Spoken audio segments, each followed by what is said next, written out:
saya akan menerangkan tentang rencana pelaksanaan pembelajaran atau disebut dengan RPP yang sesuai dengan keputusan Menteri Agama nomor 183 tahun 2019. Di sini sekolahnya sekolah MTS, kemudian mata pelajarannya yaitu mata pelajaran Al-Quran Hadis kelas atau semester kelas 9 semester ganjil, alokasi waktunya itu 2 kali 40 menit atau 1 kali pertemuan.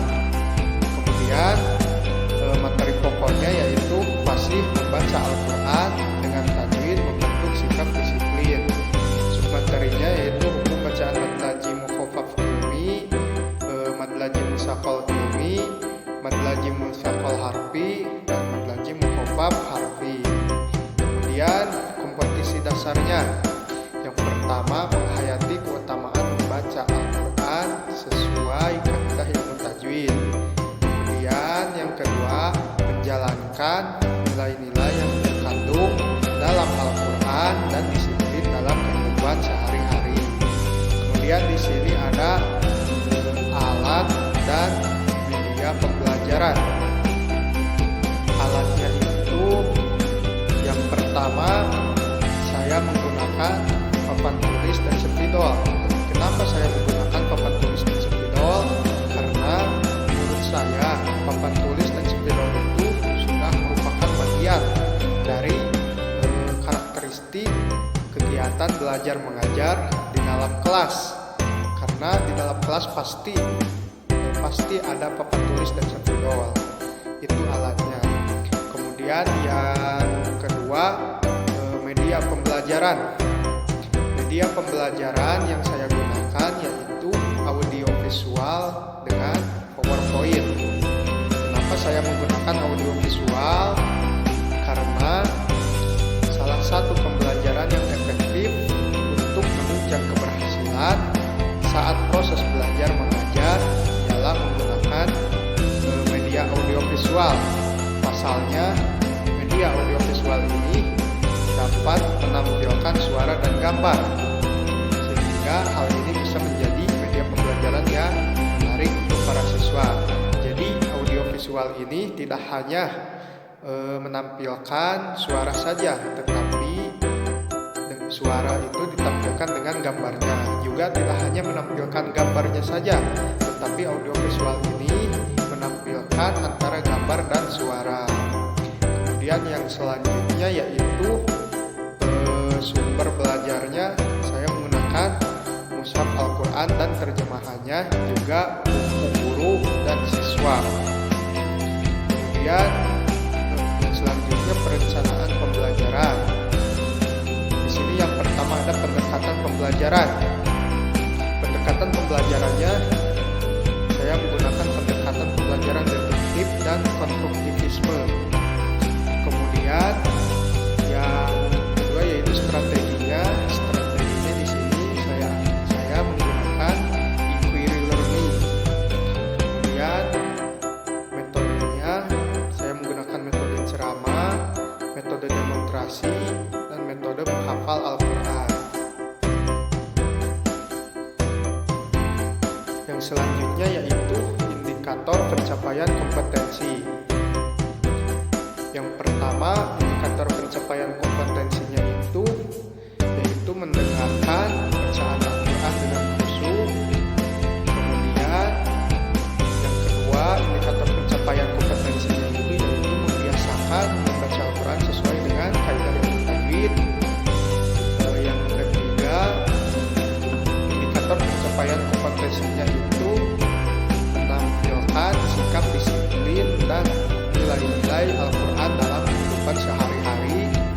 Kemudian yang keempat, indikator pencapaian kompetensinya itu menjelaskan pengertian hukum bacaan madlaji mukhafaf ilmi, madlaji musaqal ilmi, madlaji musaqal harfi, dan madlaji mukhafaf harfi.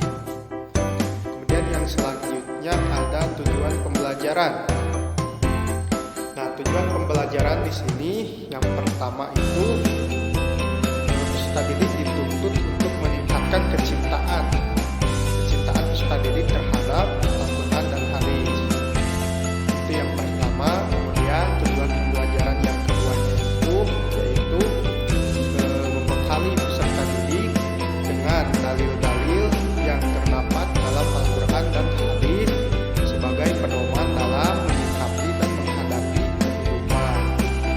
Itu tujuan pembelajaran yang kedua. Kemudian tujuan pembelajaran yang ketiganya yaitu meningkatkan kekhusyuan peserta didik dalam beribadah, terlebih sholat. Kenapa? Karena dengan menerapkan hukum bacaan tajwid serta isi kandungan surah atau ayat dalam surat-surat pendek yang mereka baca ketika sholat. Kemudian tujuan pembelajaran yang keempat yaitu peserta didik agar dapat mengaplikasikan hukum bacaan tajwid dalam membaca Al-Quran. Itu tujuan pembelajarannya. Kemudian yang selanjutnya yaitu pendahuluan. Di sini pendahuluan yang pertama itu mengucapkan salam dan menyapa peserta didik. Kemudian doa dipimpin oleh KM. Kemudian mengecek kehadiran peserta didik. Kemudian menyiapkan kesiapan mental peserta didik dan memberikan motivasi sebelum pembelajaran dimulai. Dan selanjutnya mereview materi sebelumnya atau persepsi. Itu pendahuluannya. Kemudian yang selanjutnya kegiatan intinya itu ada kegiatan literasi, ada critical thinking, ada communication, ada collaboration, dan ada creativity. Yang pertama yaitu kegiatan literasi. Kegiatan literasinya itu guru menyampaikan materi tentang hukum tajwid dan peserta didik diberi motivasi dan panduan untuk melihat, mengamati, membaca, dan menuliskannya kembali. Kemudian mereka diberi tayangan dan bahan bacaan materi terkait hukum bacaan madlaji mukhaffaf filmi, madlaji mustaqal filmi, madlaji mustaqal harfi, dan madlaji mukhaffaf harfi. Itu kegiatan inti yang pertama, kegiatan literasi. Kemudian yang kedua ada critical thinking. Critical thinkingnya itu guru memberikan kesempatan untuk mengidentifikasi sebanyak mungkin hal yang belum dipahami. Pertanyaan ini harus tetap berkaitan dengan materi hukum bacaan madlaji mukhaffaf filmi, madlaji mustaqal filmi, madlaji mustaqal harfi, dan madlaji mukhaffaf harfi. Kemudian kegiatan inti yang ketiganya itu ada komunikasinya itu peserta didik mempresentasikan hasil kerja kelompok atau individu secara klasikal, mengungkapkan pendapat atas presentasi yang dilakukan, kemudian ditanggapi oleh kelompok atau individu yang mempresentasikan atau kelompok lainnya. Itu kegiatan inti yang ketiga. Kemudian kegiatan inti yang keempat itu collaboration yaitu peserta didik dibentuk dalam beberapa kelompok untuk mendiskusikan, mengumpulkan informasi, mempresentasikan ulang, dan saling bertukar informasi mengenai hukum bacaan madlaji mustaqal mukhaffaf, madlaji mukhaffaf filmi, madlaji mustaqal filmi, madlaji mukhaffaf harfi, dan madlaji mukhaffaf harfi. Kemudian kegiatan inti yang selanjutnya yaitu creativity. Creativity-nya itu guru dan peserta didik membuat kesimpulan tentang hal-hal yang telah dipelajari terkait menjelaskan isi teks yang didengar yang berkaitan dengan hukum bacaan madlaji mukhaffaf filmi, madlaji mustaqal filmi, madlaji mustaqal harfi, dan madlaji mukhaffaf harfi. Kemudian yang selanjutnya itu penutup. Nah, penutupnya itu yang pertama guru dan peserta didik membuat rangkuman atau simpulan pelajaran tentang poin-poin penting yang muncul dalam kegiatan pembelajaran yang baru dilakukan. Kemudian yang kedua, guru melakukan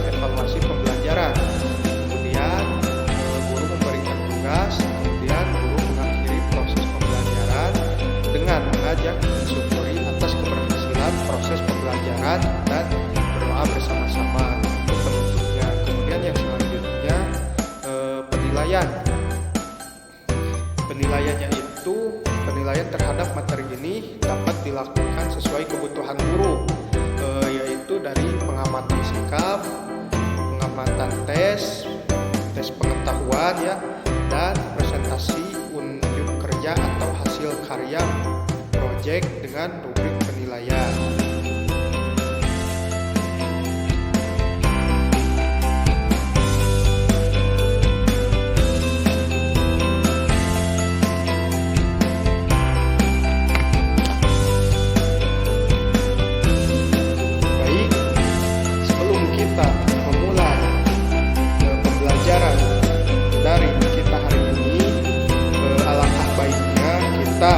Berdoa bersama-sama dahulu dengan mengucapkan Bismillahirrahmanirrahim.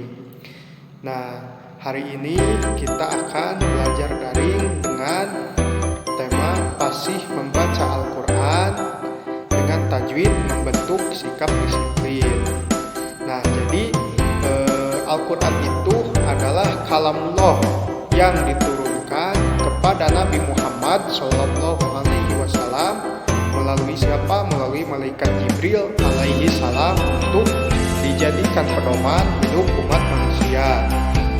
Adapun membaca Al-Quran itu merupakan salah satu ibadah utama yang sangat besar pahalanya, sebagaimana dijelaskan di dalam hadis Abdullah bin Mas'ud radhiyallahu anhu berkata, Rasulullah Shallallahu alaihi wasallam bersabda, siapa yang membaca satu huruf di dalam Al-Quran, siapa yang membaca satu huruf dari Al-Quran, maka baginya satu kebaikan dengan bacaan tersebut. Nah, satu kebaikan itu kemudian dilipat gandakan menjadi 10 kebaikan semisalnya. Dan aku tidak mengatakan alif lam mim satu huruf menurut Rasul, tetapi alif lam mim itu alif satu huruf, kemudian lam satu huruf, dan mim satu huruf. Jadi di dalam kalimat alif lam mim terdapat 3 huruf. Hadis riwayat Tirmidzi. Kemudian sebagai suatu ibadah, membaca Al-Quran haruslah sesuai dengan ketentuan yang disebut dengan ilmu tajwid. Nah, ilmu tajwid di sini yang akan kita bahas hari ini ya, tentang tajwid. Jadi tajwid secara bahasa berasal dari kata jawwada, yajawwidu tajwidan, artinya membaguskan atau menjadikan bagus.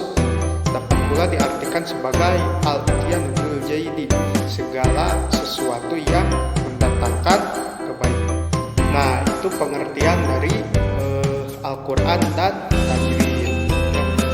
Kemudian materi yang kita akan bahas hari ini yaitu tentang madlajim mukhaffaf ilmi, madlajim mukhaffaf harfi, madlajim mustaqal ilmi, dan madlajim mustaqal harfi.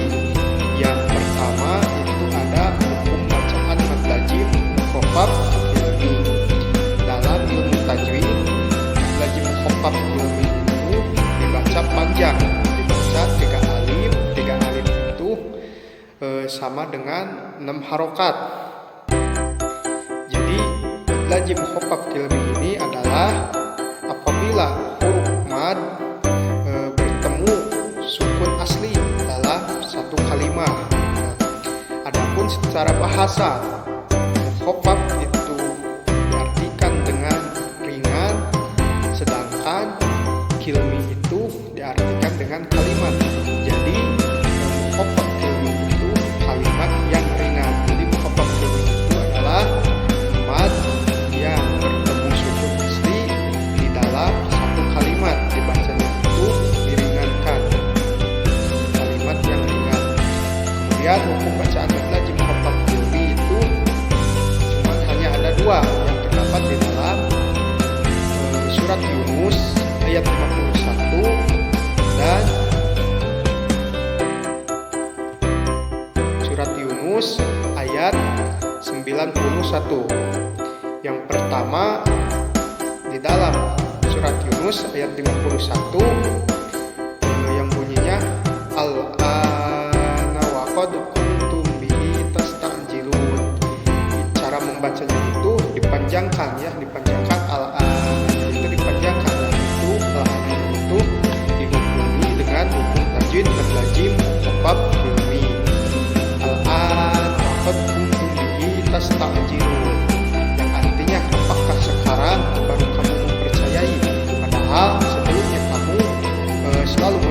supaya disegerakan. Nah, itu yang pertama, contoh yang pertama di dalam Quran Surat Yunus ayat 51. Kemudian yang kedua, hukum madlajim mukhaffaf kilmi itu di dalam Al-Quran. Yang kedua itu di dalam Quran Surat Yunus ayat 91 yang bunyinya al-ana wa qad asyaita qablu wa kunta minal mufsidin. Nah, cara membacanya sama seperti tadi yang terdapat dalam Quran Surat Yunus ayat 51, yaitu dipanjangkan al-ana itu, yang artinya al-ana wa qad asyaita qablu wa kunta minal mufsidin. Artinya itu, apakah sekarang baru kamu percaya, padahal sesungguhnya kamu telah durhaka sejak dahulu dan kamu termasuk orang-orang yang berbuat kerusakan. Nah, itu yang pertama tentang hukum tajwid madlajim mukhaffaf kilmi. Jadi madlajim mukhaffaf kilmi itu yaitu mukhaffaf itu ringan dan kilmi itu kalimat ya. Cara membacanya itu dibaca panjang 3 alif. 3 alif itu sama dengan 6 harkat. Nah, dan hanya terdapat 2 contoh dalam Al-Quran, yaitu di dalam Quran Surat Yunus ayat 51 dan di dalam Quran Surat Yunus ayat 91. Nah, itu yang pertama, hukum tajwid bacaan madlajim mukhaffaf kilmi. Yang selanjutnya yaitu yang kedua, ada hukum bacaan madlajim mukhaffaf harfi. Nah, madlajim mukhaffaf harfi itu adalah salah satu bacaan di dalam ilmu tajwid. Menurut bahasa, harfi artinya itu huruf, sedangkan menurut istilah arti madlajim mukhaffaf harfi adalah huruf yang wajib dibaca panjang dan dibacanya itu diringankan. Dibacanya itu dipanjangkan 3 alif. 3 alif itu sama dengan 6 harkat. Jadi huruf yang dibaca panjang dan diringankan, dibaca panjang itu 3 alif atau 6 harkat. Hukum bacaan tersebut dengan madlajim mukhaffaf harfi apabila terdapat huruf hijaiyah di awal surah yang terdiri dari 1 huruf atau lebih. Huruf-huruf ini meliputi ha, ya, to, ha, dan ro. Nah, panjang madlajim mukhaffaf harfi yaitu tadi disebutkan ya 3 alif atau 6 harkat. Jadi mad ini lebih dikenal orang dengan mad muqatta'at. Muqatta'at ya, yang artinya diperpendek atau disingkat, dan ini juga disebut dengan nama fawatih. Fawatih itu karena menjadi ayat pembuka pada beberapa surat di Al-Quran. Nah, untuk lebih memahami bacaannya, berikut contoh bacaan yang mengandung hukum madlajim mukhaffaf harfi. Berikut contoh pembacaan madlajim mukhaffaf harfi. Yang pertama ada dalam Quran Surat Yasin ayat 1 yang dibaca Yasin. Sehingga itu dipanjangkan menjadi 3 alif atau 6 harkat ya. Yasin itu dihukumi dengan tajwid madlajim mukhaffaf harfi. Kemudian yang kedua terdapat di dalam, contohnya itu terdapat di dalam Surat Yunus ayat 1, yaitu alif lam ro. Nah, itu alif lam ro itu dibaca panjang 3 alif atau 6 harkat, sama dengan tadi yang Surat Yasin ayat 1. Kemudian yang ketiga contohnya itu yang terdapat di dalam Surat An-Naml ayat 1, sama ya ayat 1, yaitu itu dibaca panjang, itu dihubungi dengan madlajim mukhaffaf harfi ya, dibacanya panjang 6 harkat atau 3 alif. Kemudian yang keempat contohnya itu ada di dalam surat Qaf ayat 1, yaitu Qaf, ya dibacanya panjang, itu sama dibaca 6 harakat atau 3 alif. Nah itu yang kedua adalah mad lazim mukhaffaf harfi. Jadi mad lazim mukhaffaf harfi ini yaitu mukhaffaf itu ringan, sedangkan harfi itu huruf, jadi huruf yang diringankan. Adapun cara membacanya itu dibaca panjang 3 alif atau 6 harakat. Contohnya tadi yang sudah disebutkan, yaitu di dalam surat Yasin ayat 1, surat Yunus ayat 1, surat An-Naml ayat 1, dan surat Qaf ayat 1. Itu tentang mad lazim mukhaffaf harfi. Yang selanjutnya yang terakhir yaitu yang keempat ada mad lazim mustaqal harfi. Nah, mad lazim mustaqal harfi ini adalah mad yang terdapat pada huruf fawatihus suwar yang sering ditemukan di awal surat-surat Al-Quran. Huruf-huruf tersebut bertemu dengan tasdid, sehingga wajib dibaca 6 harakat atau 6 harakat itu sama dengan 3 alif dan harus dihitungan. Nah, dikutip dari buku panduan tafsir tilawah Al-Quran dan ilmu tajwid oleh Agus Salim, huruf fawatihus suwar itu jumlahnya semuanya ada 14, yaitu yang pertama ada huruf O, yang kedua ada huruf Ro, yang ketiga ada huruf O, yang keempat ada huruf Sin, yang kelima ada huruf Mim, yang keenam ada huruf Ain, yang ketujuh ada huruf Kaf, yang kedelapan ada huruf Alif, yang kesembilan ada huruf Lam, yang kesepuluh ada huruf Nun, yang ke-11 ada huruf Shod, yang ke-12 ada huruf Ya, yang ke-13 ada huruf H, dan yang ke-14 ada huruf H. Nah, apabila digabungkan menjadi Torofus Simaak.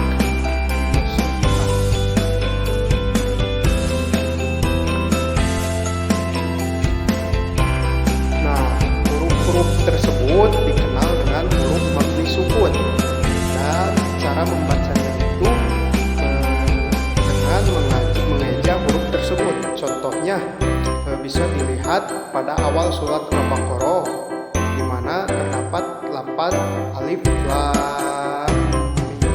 Nah, cara membacanya bukan alama ya, melainkan dieja masing-masing hurufnya, yaitu menjadi alif, lam, dan mim, kemudian disatukan ya. Nah, selain dieja terdapat 3 catatan pengecualian dalam membaca huruf fawatihus suwar, yakni yang pertama pada huruf alif cara membacanya tidak panjang, melainkan dibaca secara gamblang ya. Kemudian yang kedua pada huruf ain. Nah, sebagaimana yang disepakati, banyak ulama ayat Al-Quran yang berawalan huruf tersebut dibaca dengan memanjangkan 2 sampai 6 harakat. Kemudian yang ketiga pada huruf O, H, Ya, dan Ro hanya dibaca dengan 2 ketukan saja. Nah, kemudian lalu bagaimana ciri-ciri bacaan mad lazim mustaqal harfi? Nah, di sini ada ciri-ciri mad lazim mustaqal harfi. Mad lazim mustaqal harfi ciri-cirinya yaitu yang pertama, hukum bacaan ini selalu berada di awal surat. Itu ciri mad lazim mustaqal harfi yang pertama. Kemudian yang kedua, adanya huruf dengan mad yang bertemu tasdid. Kemudian yang ketiga, hanya berlaku pada surat-surat yang diawali huruf fawatihus suwar ya. Huruf fawatihus suwar yang tadi disebutkan di atas ya, seperti surat Al-Baqarah, surat Maryam, surat Qaf, surat Yunus, surat Al-A'raf, dan sebagainya. Nah, agar lebih memahami hukum bacaan mad lazim mustaqal harfi, di sini ada beberapa contoh. Berikut adalah contoh bacaan hukum mad lazim mustaqal harfi. Yang pertama yang terdapat dalam surat Maryam ayat 1, yaitu Kaf, Ha, Ya, Ain, Shod. Nah, cara membaca ayat atas, bukan dengan melafalkan kahaya aso, ya bukan, melainkan dengan cara mengeja satu persatu, yaitu dengan kaf, ha, ya, ain, son. Nah, itu ciri mad lazim mutsaqal harfi. Contoh mad lazim mutsaqal harfi yang pertama yaitu di dalam surat Maryam ayat 1. Kemudian yang kedua ada contoh mad lazim mutsaqal harfi di dalam surat Al-A'raf ayat 1 juga, yaitu alif lam mim son. Nah, contoh selanjutnya terdapat pada surat Al-A'raf ayat 1. Nah, cara membacanya itu ya seperti barusan, yaitu dianya satu persatu, alif lam mim son, bukan alama so, ya bukan disatukan. Kemudian ciri yang ketiga, ciri mad lazim mutsaqal harfi yang ketiga itu ada di dalam Quran surat Asy-Syu'ara ayat 1, yaitu to sin mim. Nah, sama membacanya itu dibaca satu persatu, jangan disatukan to sama, ya dibacanya itu panjang 6 harakat atau 3 alif. Kemudian ada lagi contoh dalam surat Ar-Ra'd ayat 1, yaitu alif lam mim ro. Nah, alif lam mim ro ini hampir sama dengan contoh bacaan mad lazim mutsaqal harfi pada surat Al-A'raf. Cara membaca lafal surat Al-A'raf ayat 1 ini adalah seperti barusan, yaitu alif lam mim ro, bukan disatukan alama ro, ya bukan. Kemudian contoh yang selanjutnya ada di dalam Quran surat Yunus ayat 1, yaitu alif lam